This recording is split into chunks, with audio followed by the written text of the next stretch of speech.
So Toyota has just announced some changes coming for the 2025 GR Corolla. Some of those changes I think are good. Some are questionable. I'll let you decide which are which. But there's a really big change that I think driving enthusiasts might have a problem with. Now, the GR Corolla is a cool little hot hatch. I mean, you got a 3-cylinder turbo, 300 horsepower, and I believe it was 273 pound-feet of torque.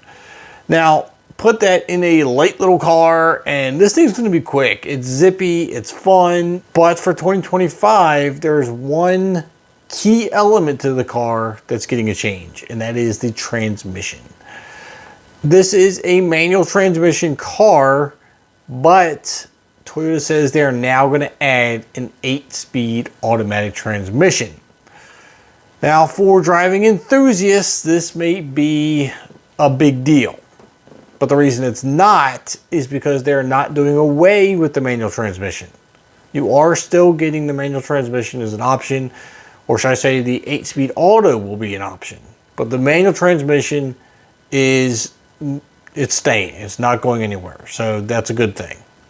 But if you do want the 8-speed automatic, it's only going to be available in the mid-level trim package. So if you want the base package, you can still get the manual. That's pretty much standard. Mid-level, you have options.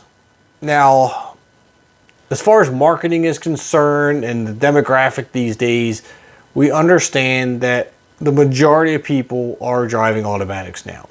Now, the hardcore enthusiasts still love a manual transmission, like me. But I get it. The automatics sell. So putting an automatic in a car like this makes sense. And I'm sure the auto is going to put out better times, 0 to 60, quarter mile. But, I mean, with a car like this, I'm sorry, I'll be the guy that sticks to his guns and says manuals are more fun. They just are. I don't care how much faster the auto is. I would still prefer the manual. But I would love to know what you would choose. Now, that being said, let's jump into some other changes because this car is going to get a bit of a torque jump. Now, I said 273 pound-feet of torque is what this car comes with now, but come 2025, we are getting bumped up to 295. That's a jump of 22 pound-feet of torque. That's something I feel you're going to notice 100% in the seat of your pants. Now, aside from that, there are some other changes, such as a front bumper redesign, which we haven't seen yet, but apparently it's getting a front bumper redesign.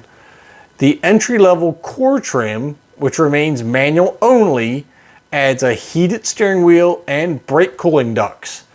The brake cooling ducts I can see. That makes sense if you track the car. But do we need a heated steering wheel in a car like this? I feel like that's just kind of completely unnecessary. If you live in colder climates, I'm sure you'll like it.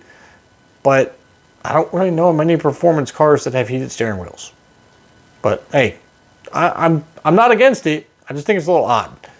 Now, the premium trim will gain 18-inch painted matte black wheels, along with a dual zone automatic climate control, heads-up display, and a sub-radiator that's intended to improve engine cooling.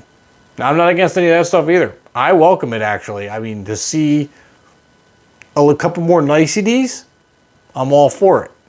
Question is, later down the road, how much is this going to affect the price tag? I'm sure it's going to go up a little bit. I don't know by how much. Hopefully it's not too drastic that kind of outprices the car. I mean, yes, the car has a lot of potential, a lot of power, a lot to offer. But let's not make it so expensive that, you know, there's other options we can look at. What are your thoughts on the changes for the 2025 GR Corolla? Do you have one now? If you do, let me know what you think of it. What are your personal reviews on it? And what are your thoughts on the changes they're making for 2025? Don't forget to drop a like on the video, hit that subscribe button on your way out, and I'll see you in the next upload.